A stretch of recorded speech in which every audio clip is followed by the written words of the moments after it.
Monday morning started like any other day. 28-year-old Maya rushed through the office building doors, coffee in one hand and her bag slipping off her shoulder. She worked as a marketing coordinator at a big tech company downtown, the kind of place with glass walls and motivational posters everywhere. She'd been there for almost 3 years now, and honestly, she loved it most days. But today was different. Today, something felt off. She got to her desk on the 4th floor, set down her coffee, and opened her drawer to grab her notebook for the morning meeting. That's when her stomach dropped. The leather journal, the one with the worn brown cover and the little metal clasp, wasn't there. Maya froze. Her hands started shaking as she pulled the drawer all the way out, moving papers and pens around like maybe the diary was just hiding underneath something. It had to be there. She always kept it in that drawer, tucked safely in the back left corner, but it was gone. Her heart started racing. That diary wasn't just any notebook. It was everything. For the past year, she'd been writing in it almost every day during lunch breaks, sometimes after difficult meetings, sometimes when she just needed to process her thoughts. She wrote about work, about life, about her fears and hopes and all the little things she noticed that nobody else seemed to pay attention to. And now it was just gone. "Hey, you okay?" Her cubicle neighbor, Beth, rolled her chair over with a concerned look. "You look like you've seen a ghost." Maya tried to keep her voice steady. "Have you seen my diary?" "The brown leather one?" "It was in my drawer." Beth shook her head. "No, I haven't touched your desk at all." "When did you last see it?" "Friday evening," Maya said, her mind racing back. "I wrote in it before I left. I'm sure I put it back in the drawer. I always do." The two of them started searching. They checked under the desk and other drawers, in the cabinet by the window. Beth even checked the break room and the copy area down the hall. Nothing. The diary had simply vanished. Maya sat back down, trying not to panic. The thing was, that diary had some really personal stuff in it. Not just about her own life, but observations about people at work. She'd written about the office politics, about how the sales team and marketing team didn't always get along. She'd written about her own insecurities, like how she sometimes felt like she didn't belong, because she didn't have a fancy college degree like everyone else. But there was other stuff too. Good stuff. She'd written about how much she appreciated the company's new wellness program, about the time the CEO personally thanked everyone for their hard work during a tough quarter. She'd written about small moments of kindness she witnessed between coworkers, about beautiful sunrises through the office windows, about ideas she had for making the workplace better. Still, the thought of someone reading all of that made her feel sick. "Maybe you took it home by accident," Beth suggested, trying to be helpful. Maya shook her head. "I never take it home. That's the rule I made for myself. Work thoughts stay at work." "Could it have fallen out of your bag?" "It was in my drawer, Beth, I'm absolutely sure." They went through every possible scenario. Maybe the cleaning crew moved it. Maybe someone borrowed it by mistake. Maybe it fell behind the filing cabinet. But deep down, Maya knew none of these explanations made sense. Someone had taken it. The question was who, and more importantly, why. The morning meeting was torture.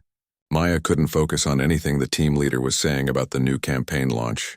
Her mind kept going back to that diary, imagining it in someone else's hands, imagining them reading page after page of her private thoughts. There was one entry in particular that kept haunting her. She'd written about her dad, about how he passed away when she was in high school, about how she wished he could see her now, working at a real company with real responsibilities. She'd written about feeling proud of herself, but also guilty for feeling proud, like she didn't deserve it somehow. If someone read that, they'd know things about her that even her closest friends didn't know. By lunchtime, Maya had checked with security, asked around her floor, and even sent a carefully worded email to the office manager about a lost personal item. Nothing. It was like the diary had disappeared into thin air. Beth tried to cheer her up. "Look, maybe it'll turn up. Things don't just vanish. Someone probably found it and will return it to Lost and Found." But Maya wasn't so sure. The diary didn't have her name in it. She'd been too paranoid about losing it to write her name inside, thinking that if someone found it, at least they wouldn't know it was hers. Now that decision seemed incredibly stupid. How would anyone return it if they didn't know who it belonged to? The afternoon dragged on forever. Every time someone walked past her desk, Maya wondered if they had her diary. Did they read it? Were they judging her? Did they think she was weird for writing about pressed flowers and sunlight and random moments of happiness? There was this one entry she'd written about the CEO. She'd seen him at the company holiday party, watching him go around and actually remember everyone's names, asking about their families. Most people in her position would never get close enough to someone at that level to even have a conversation, but she'd noticed things about him from a distance. She'd written about how tired he looked sometimes, how he seemed to carry a lot of weight on his shoulders after taking over the company when his father died. That entry felt especially vulnerable now. What if someone thought she was weird for paying that much attention? What if they thought she had some kind of inappropriate crush on the boss? The worst part was the not knowing. If the diary was just lost in a random corner somewhere, that would be okay. But the thought of someone actually reading it, judging her innermost thoughts, maybe even laughing about them with their friends, that was unbearable. By the end of the day, Maya was exhausted from stress. She'd barely done any actual work. She'd just kept running through scenarios in her head, trying to figure out what happened and what she should do about it. Beth stopped by her desk before leaving. "Try not to worry too much, okay? I'm sure it'll turn up," Maya forced a smile. "Yeah, maybe." But as she packed up her things and headed to the elevator, she couldn't shake the feeling that somewhere in this building, someone was holding her entire inner world in their hands. Someone was learning things about her that she'd never intended to share. Someone now knew the real her, the one behind the professional smile and the competent work persona, and there was absolutely nothing she could do about it. The elevator doors closed, and Maya leaned against the wall, closing her eyes. She thought about all those entries, all those honest moments she'd captured in ink. The good days and the bad days. The hopes and the fears. The observations and the dreams. Her diary was out there somewhere. And until she found it, she wouldn't be able to rest. Tuesday morning arrived too soon. The CEO, 35-year-old Daniel Reed, had barely slept. He'd been up until 2 in the morning going over merger documents, trying to figure out if selling part of the company to a larger corporation was the right move or a betrayal of everything his father had built. He got to the office before sunrise, like he always did these days. The building was quiet, just the hum of computers and the occasional sound of the cleaning crew finishing up their rounds. He liked these early hours when he could think without interruptions, without people needing decisions from him every 5 minutes. He stepped into the elevator on the ground floor, pressing the button for the executive level. As the door started to close, something on the floor caught his eye. A book. No, a journal of some kind. Daniel bent down and picked it up. It was a brown leather diary, worn at the edges like someone had carried it around for a while. The metal clasp was slightly loose. He turned it over in his hands, looking for a name or address. Anything to tell him who it belonged to? Nothing. Just a small pressed flower tucked between pages, marking a spot somewhere in the middle. He'd return it to Lost and Found, he decided. Someone was probably looking for it. But then his phone buzzed with another email from the lawyers about the merger, and he forgot about the diary until he was sitting at his desk an hour later, staring at spreadsheets that were giving him a headache. The diary sat on the corner of his desk, almost calling to him. He picked it up again, telling himself he'd just look for a name one more time before sending it down to the main office. He opened to the first page. No name. The second page had a date from about a year ago and a short entry about starting something new, about hoping it would help organize thoughts. Still no identification. Daniel knew he should stop looking. This was someone's private property. But something made him flip to the page marked by the pressed flower. The date was from 3 months ago. The entry started talking about the office, about feeling grateful for the new wellness program the company had started. He'd implemented that program himself after noticing how burned out everyone seemed. His father would have called it soft, but Daniel thought taking care of employees mattered. The writer went on to mention a communication problem between management and regular staff. How good ideas from lower levels never seemed to make it up the chain. That stung a little, but it was also honest. He kept reading. What surprised him was the voice. Whoever wrote this wasn't complaining exactly. They were observing, analyzing, trying to understand. There was something thoughtful about it, something genuine that you didn't usually get in anonymous employee surveys. Daniel glanced at his clock. He had a meeting in 30 minutes. He should really stop reading and get back to work. But he didn't. Instead, he flipped to another entry, this one from 2 months ago. The writer talked about staying late at the office. Not because anyone forced them to, but because they actually cared about a project being done right. They wrote about the satisfaction of solving a problem, about the small victory of getting a campaign approved. Then came a line that made him pause. Saw the CEO in the hallway today. He looked exhausted. Does anyone ever ask him if he's okay? Probably not. When you're at the top, everyone assumes you have it all figured out. Daniel sat back in his chair. This person had noticed he was tired. Most people avoided eye contact with him in the hallways, or they just wanted something from him. But someone had looked at him and wondered if he was okay. He found himself flipping through more pages. Not reading everything, just scanning. Getting a sense of who this person was through their words. They wrote about books they were reading, about learning new things, about small moments that made them happy. There was a list titled Things That Made Me Smile this week that included stuff like the way morning light came through the office, windows and how someone had brought homemade cookies to share with everyone. This person noticed things, small things that most people walked right past. There was an entry about the company holiday party from last December. The writer mentioned watching him go around the room, trying to remember everyone's names and ask about their families. He actually remembered that Kevin's daughter was applying to colleges they'd written. How does someone that busy remember those details? It made me think maybe he really does care about more than just profit margins. Daniel remembered that party. It had been 1 week after his father's funeral. He'd almost canceled it, but his assistant convinced him that people needed something normal, something to look forward to. He'd forced himself to smile and make small talk, even though all he wanted to do was go home and figure out how to run a company he'd inherited way too soon. He kept reading. An entry from 6 months ago talked about loss. The writer's father had died when they were young, and they wrote about how that kind of loss never really goes away. You just learn to carry it differently. They wrote about watching other people with their dads and feeling that familiar ache, but also feeling grateful for the time they did have. Daniel's chest tightened. His own father had died 8 months ago. Heart attack, sudden and shocking. One day his dad was giving him advice about quarterly earnings. And the next day Daniel was planning a funeral and trying to convince the board of directors that he could actually lead this company. Nobody really talked to him about the grief. They talked about strategy and numbers and market position, but this person, whoever they were, understood something about loss that most people didn't. The next entry he found was about legacy and pressure. The writer talked about family expectations, about feeling like you're carrying someone else's dreams on your shoulders, about wondering if you're good enough to honor what came before you. It was like reading his own thoughts written by someone else. Daniel looked at the clock again. He'd been reading for 45 minutes. He'd missed his meeting. He should feel guilty about that, but instead he felt something else. Connection maybe, or relief.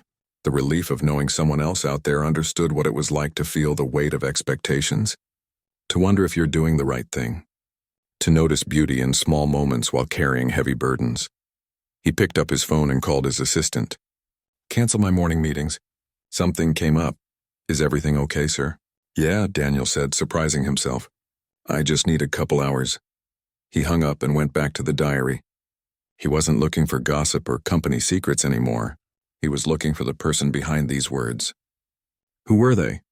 What department did they work in? How had they managed to put into words things he'd felt but never said out loud? There was an entry about imposter syndrome, about feeling like everyone else had their life together while you were just pretending, about being the only person in your family without a college degree and wondering if that made you less than everyone else, about proving yourself over and over but never quite believing you belonged. Daniel had gone to an expensive university, had every advantage growing up, but he still knew that feeling. He still felt it every time he sat in his father's chair, used his father's office, made decisions that affected hundreds of people's lives. Another entry caught his attention. This one was more recent, from just 2 weeks ago. The writer talked about seeing Daniel at a town hall meeting. They'd noticed how he'd answered every question honestly, even the hard ones about potential layoffs. They'd appreciated that he didn't sugarcoat things or make promises he couldn't keep. Honesty is rare, they'd written, especially from people in power. It made me respect him more, even though the news wasn't great. At least he treats us like adults who can handle the truth.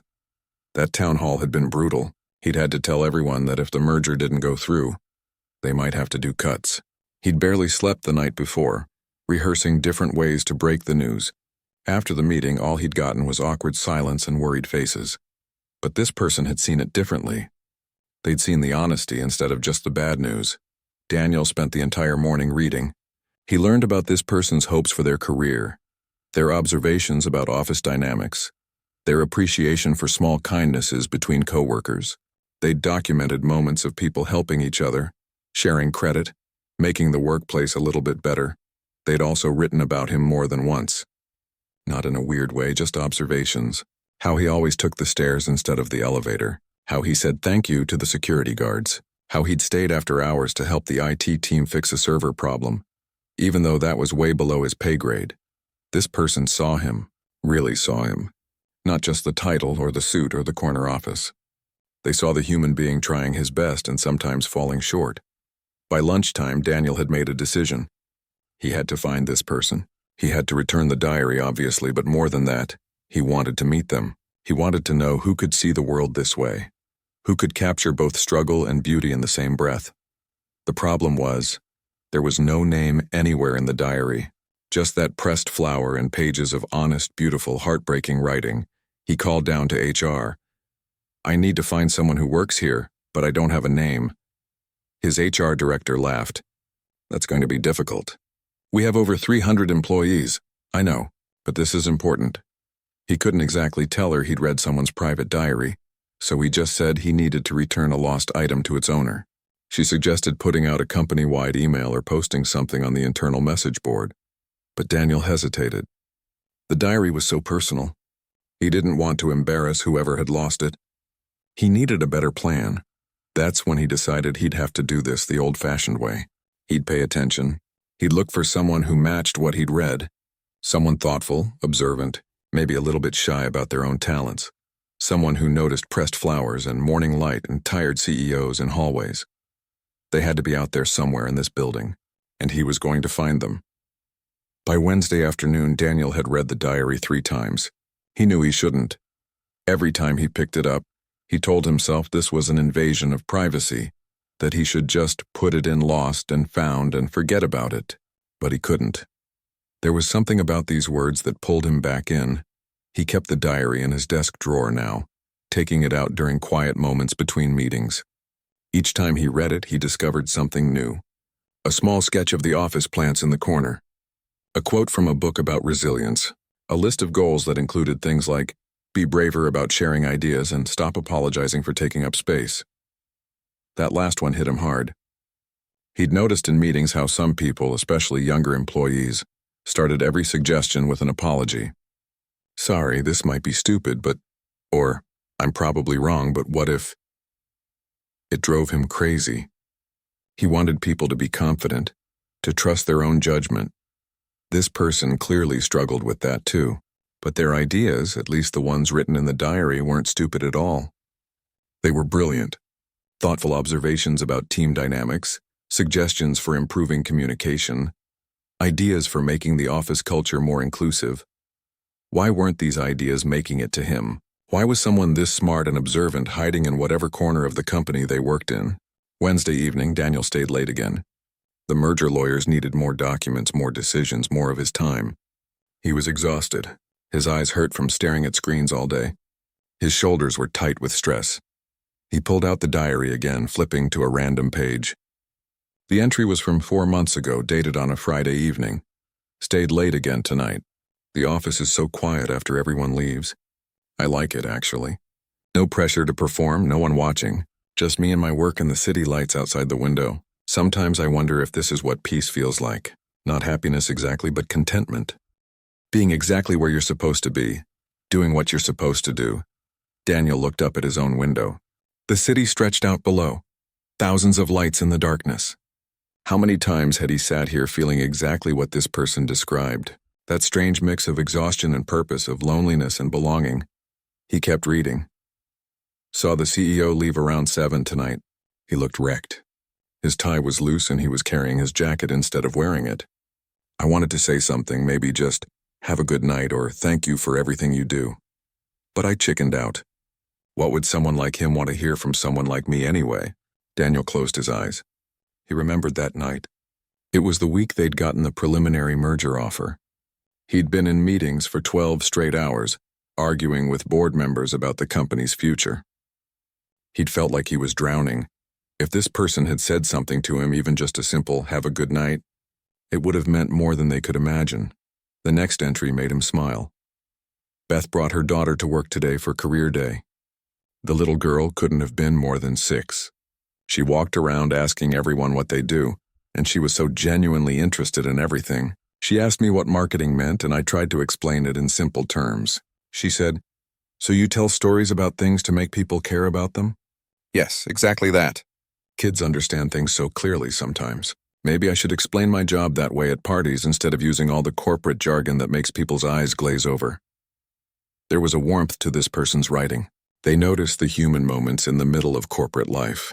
They found meaning in things most people overlooked. Daniel flipped forward several pages and found another entry about him.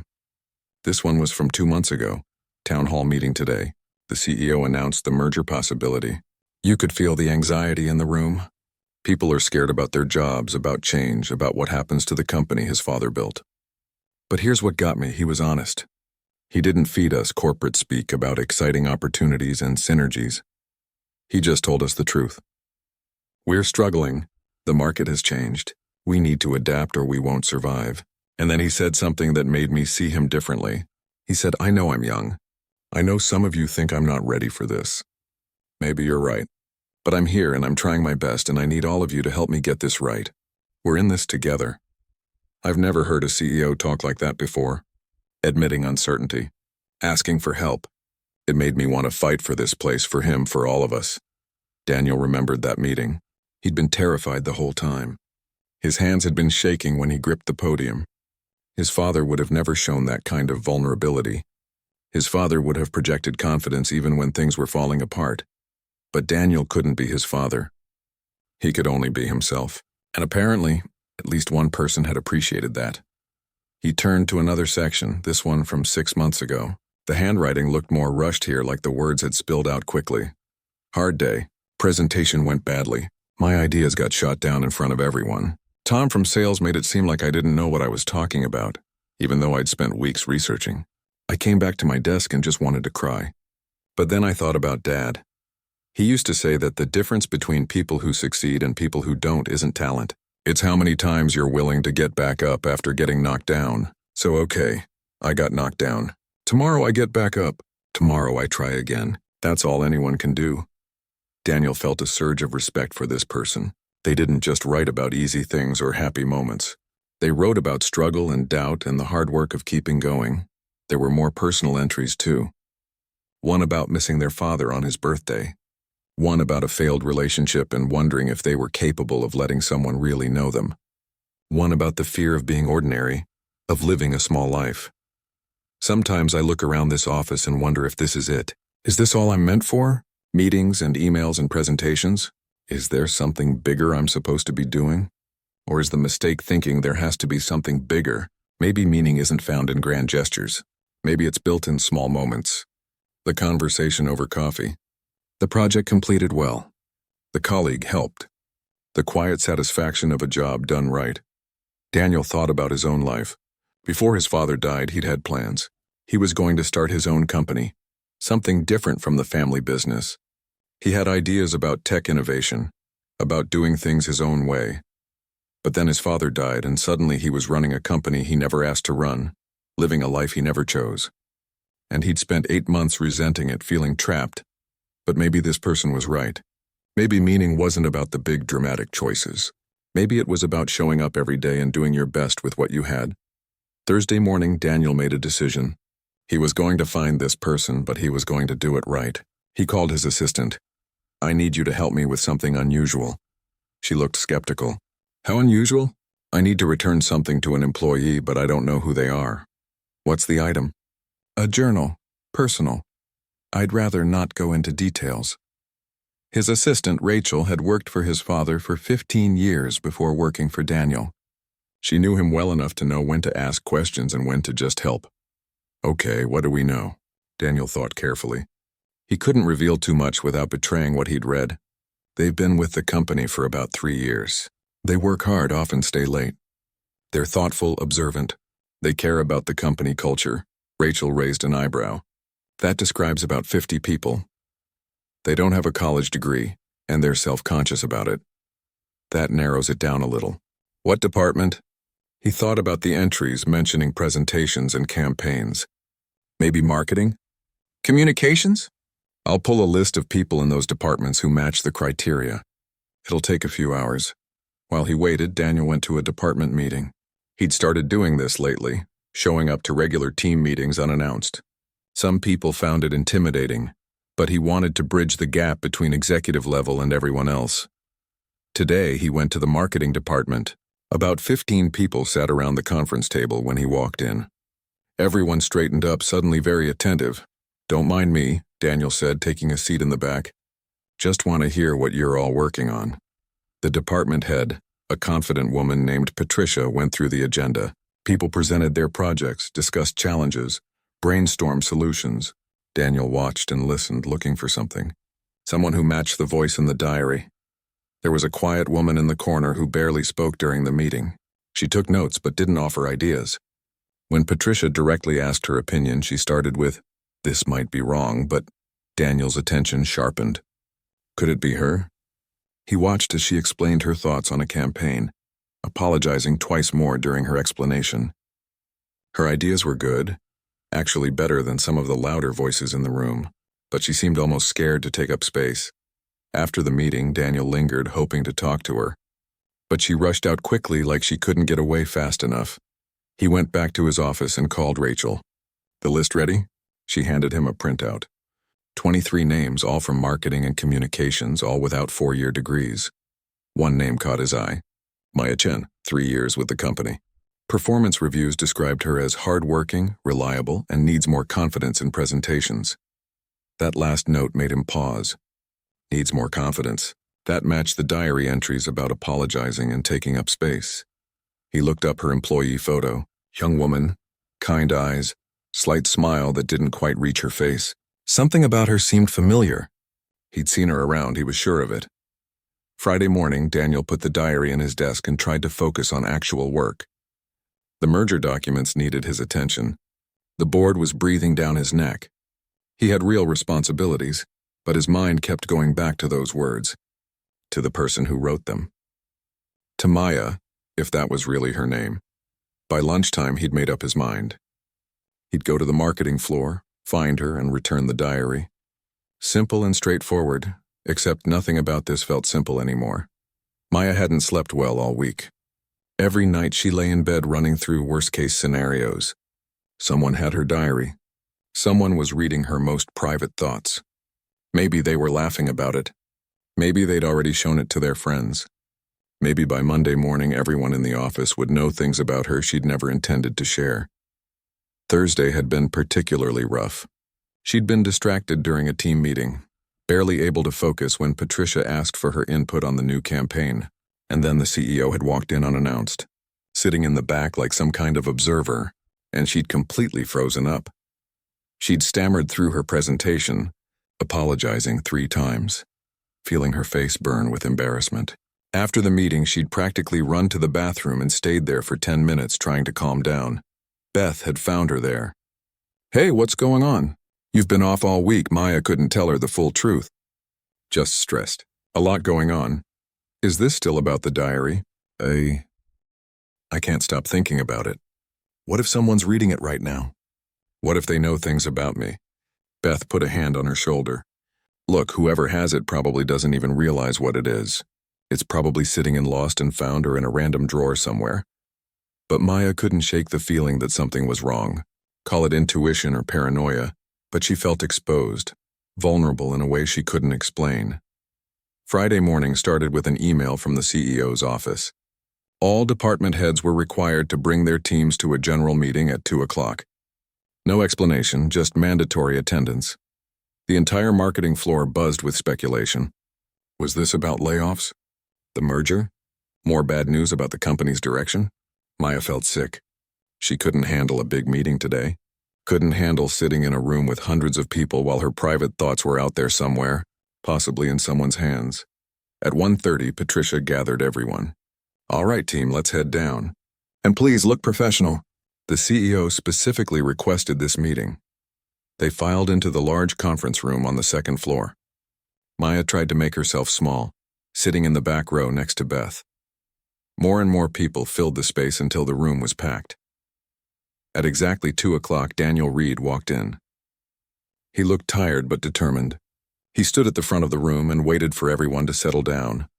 "Thank you all for coming," he started. "I know mandatory meetings make everyone nervous, but this isn't about layoffs or bad news. I want to talk about something different today." He paused, looking around the room. "This company was built by my father, and he believed in doing business the right way, with integrity, with care for employees, with attention to quality.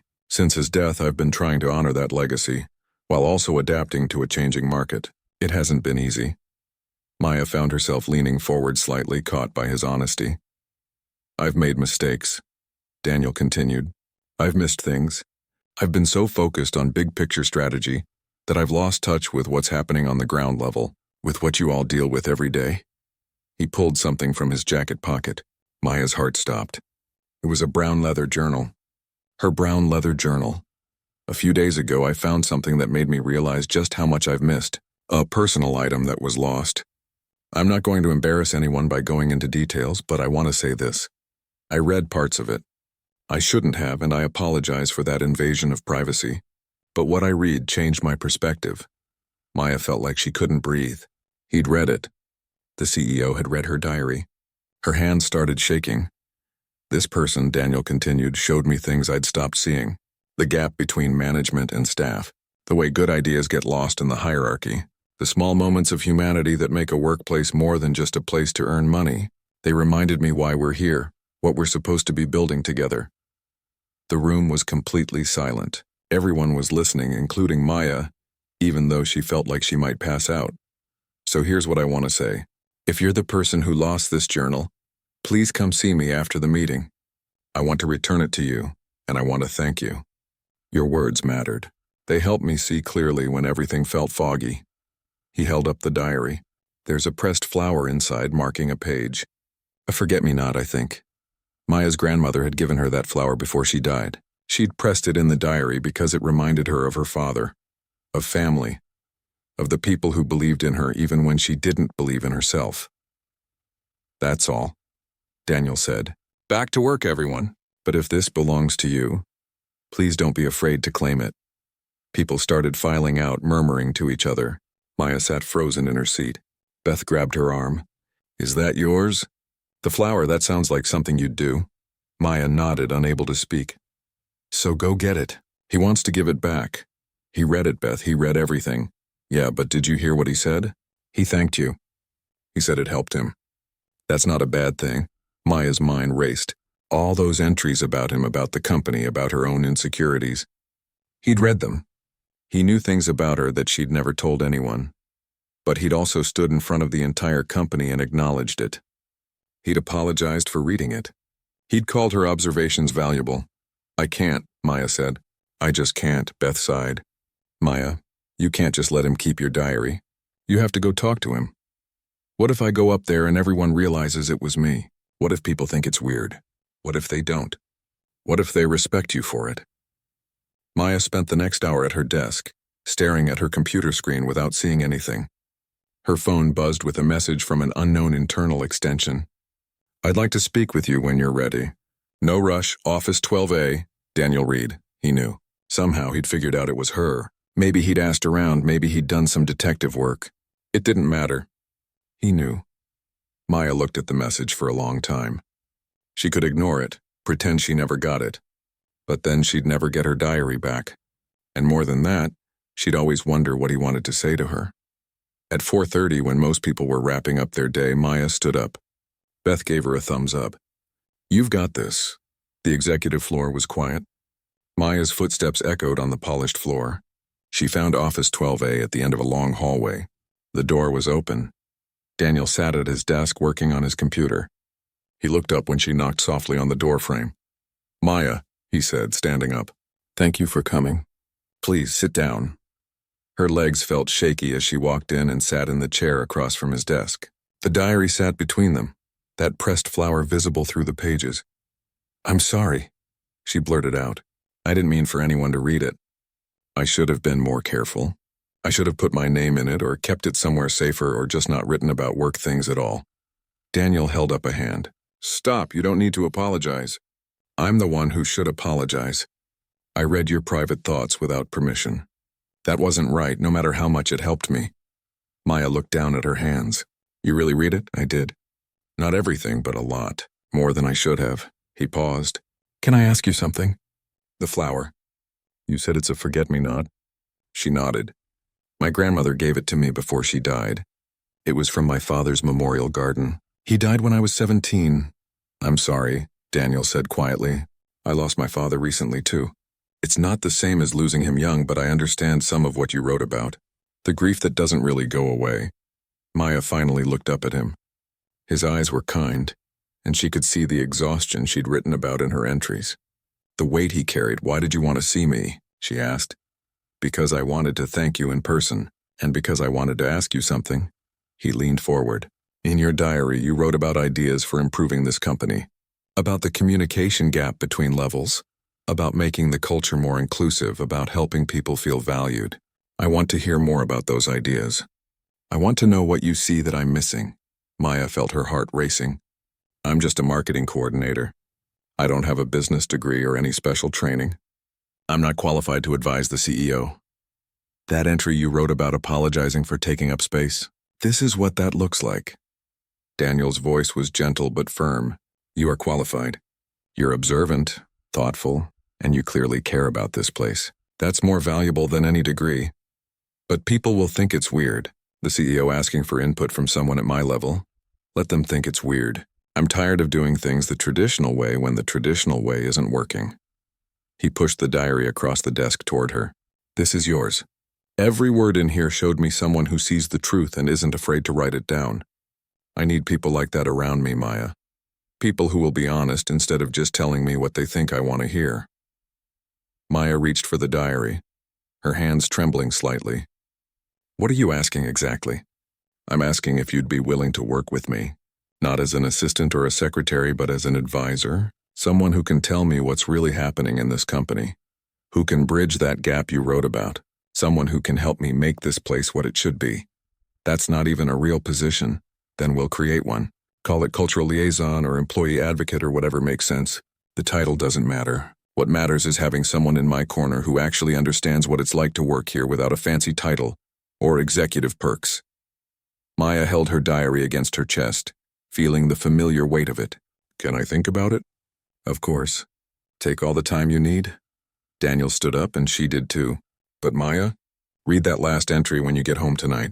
The one you wrote on Friday before you lost the diary. She looked at him confused. Why? Because I think you already know the answer. Maya left his office in a daze. She walked to her car, drove home, and sat on her couch with the diary in her hands. What had she written on Friday? She'd been so distracted when she lost it, she honestly couldn't remember. She opened to the last entry and began to read. Maya sat on her couch, the diary open on her lap, reading the last entry she'd written before losing it. The words were rushed, written quickly on Friday evening before she left the office. She'd been tired, emotionally drained from a long week, and she'd just let the words flow without thinking too hard about them. The entry started with the usual stuff. Observations about her day, a difficult client call, Patricia praising her work on a campaign. Then it shifted into something deeper. Sometimes I wonder what would happen if I was braver. If I stopped apologizing for my ideas and just owned them. If I stopped feeling like I had to prove I belonged and just accepted that I'm here. I'm capable and I have something to offer. Maya paused, remembering writing those words. She'd felt frustrated with herself that day for backing down in a meeting, for letting someone else take credit for her concept. She kept reading. I think about the CEO sometimes, not in a weird way, just as a person. Everyone treats him like he's some untouchable figure, but I see the exhaustion in his face. I see him trying so hard to live up to his father's legacy, while also being his own person. And I think he's lonely. Maybe the loneliest person in this building. Her heart beat faster. She remembered writing this part late in the evening, when the office was mostly empty, and she'd seen him through his office window, still working. The next part made her breath catch. Maybe the loneliest person in this building isn't me. Maybe it's the one at the top who everyone assumes has it all figured out. I wish I could tell him that it's okay not to have all the answers. That his father would be proud of him. Not because he's doing everything perfectly, but because he's trying so hard to do right by everyone. That caring so much about getting it right is exactly what makes him the right person for the job. Maya closed the diary and leaned back against the couch. She'd written that from her heart, never imagining he'd actually read it. Never imagining those words would reach him on a day when he needed to hear them.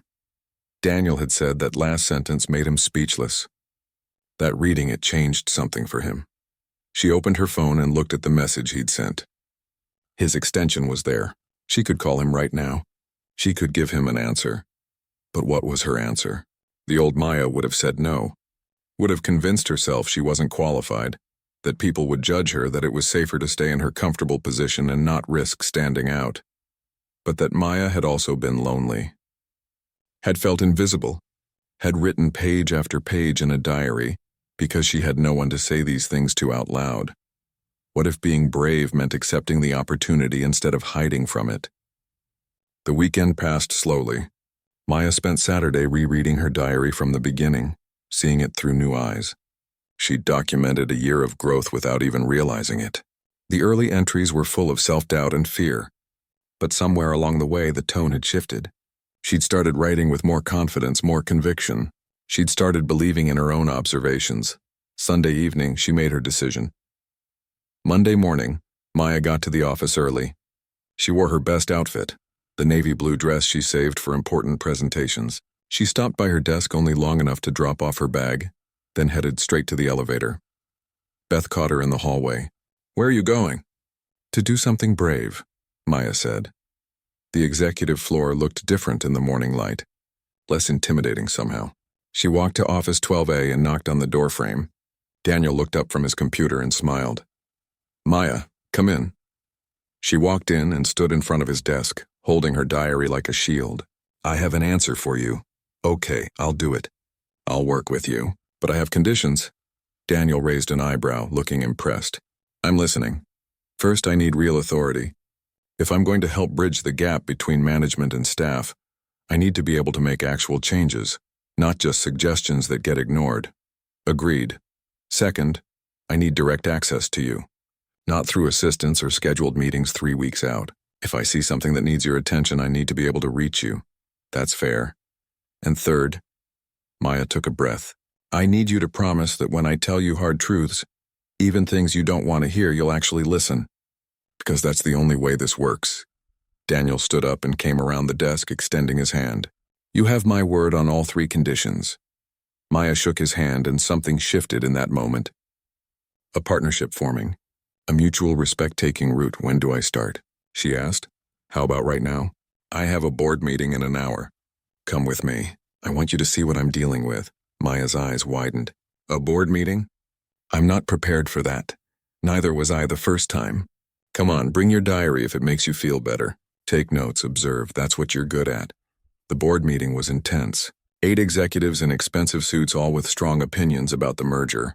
Maya sat quietly in the corner, her diary open, taking notes. She watched Daniel navigate the conversation, trying to balance what the company needed with what the board wanted. Halfway through, one of the board members dismissed an idea Daniel brought up, calling it too soft and not focused enough on profit margins. Maya found herself raising her hand. Everyone turned to look at her. Daniel gave her an encouraging nod. "Sorry to interrupt," she said, then caught herself. "No more apologizing." She started again. "I have something to add. That idea about employee retention and workplace culture, it's not soft. It's strategic. We're losing talented people because they don't feel valued. Exit interviews show that over 60% of people who leave do so because of culture, not salary. If we focus only on profit margins and ignore the people creating that profit, we'll lose the merger anyway because we won't have a workforce worth acquiring." The room was silent. The board member who'd spoken looked surprised. Daniel was trying not to smile. "And you are?" another board member asked. "Maya Chen. I'm the new cultural liaison." "Since when do we have a cultural liaison?" Daniel spoke up. "Since I realized we needed one. Maya has insights into this company that the rest of us have been missing. I suggest we listen to her." The meeting continued and Maya contributed twice more each time with less hesitation.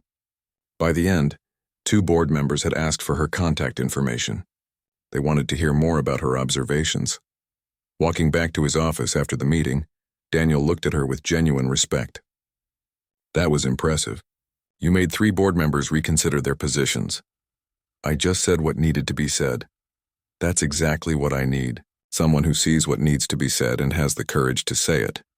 Over the next 3 months, Maya's role evolved in ways neither of them had anticipated. She started running focus groups with employees from different departments, documenting concerns and ideas. She created a direct feedback system where people could submit suggestions anonymously. She organized town halls where Daniel could hear from staff without layers of management filtering the message. The changes were gradual but real. Communication improved. People started feeling heard. The merger negotiations actually benefited from the input Maya gathered about what employees needed to feel secure during the transition. Daniel and Maya met twice a week to discuss what she was learning. Sometimes the conversations stayed professional. Sometimes they veered into more personal territory. He told her about the pressure of living up to his father's reputation. She told him about growing up without a dad and feeling like she had to prove herself twice as hard as everyone else. They understood each other in a way that surprised them both. One evening, working late on a presentation for the board, Daniel looked up from his laptop. "Can I ask you something?" "Sure. That entry in your diary, the last one. You wrote that I was the loneliest person in the building. Did you really believe that?" Maya set down her pen. "Yes, I watched you for months trying to carry everything by yourself. Everyone wanted something from you, but nobody seemed to ask what you needed. You did, though. In that entry. You saw me. You saw me too," Maya said quietly. "When you read my diary, you could have just laughed it off or thrown it away. But you took it seriously." "You took me seriously," Daniel smiled. "You made it pretty hard not to. Your words stayed with me, Maya. They still do." 6 months after Maya started her new role, the company successfully completed the merger. They'd kept 95% of their workforce, integrated smoothly with the new parent company, and actually improved their culture in the process. At the celebration dinner, the board chairman pulled Maya aside. "I owe you an apology. When Daniel first introduced you at that meeting, I thought he was making a mistake. I thought you were too young, too inexperienced. I was wrong. You helped save this company." Maya smiled. "I just helped people listen to each other. That's all it took." Later, standing on the rooftop terrace where the party was being held, Maya looked out at the city lights. Daniel joined her, 2 glasses of champagne in his hands. "Thinking deep thoughts?" he asked, handing her a glass. "Just remembering something I wrote in my diary once, about being in the right place, doing what I'm supposed to do and feeling peaceful about it." "And do you feel peaceful?" Maya turned to look at him. Over the past 6 months, they'd built something she couldn't quite name. A friendship, yes. A partnership, definitely, but also something more. Something that had grown slowly in late-night conversations and shared challenges. "Yeah," she said. "I think I do." "Me too," Daniel said. "For the first time since my father died, I feel like I'm doing this right. And that's because of you. It's because of both of us."